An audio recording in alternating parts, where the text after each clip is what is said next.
These times when we're uncomfortable, we're not getting our way. Those are opportunities to prove to God that you're ready to go to the next level. Before you're promoted, there's a time of testing, a time of proving. If you keep letting the same people offend you, the same traffic upset you, the same challenges steal your joy, then you're going to get stuck. You're going through it. Try a better approach. Grow through it. God, I don't like this. It's uncomfortable, but I trust you. I know you wouldn't have allowed it if I didn't need it. So I'm gonna pass this test.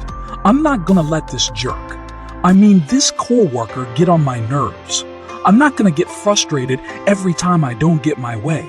I'm not going to be sour because things aren't changing on my timetable.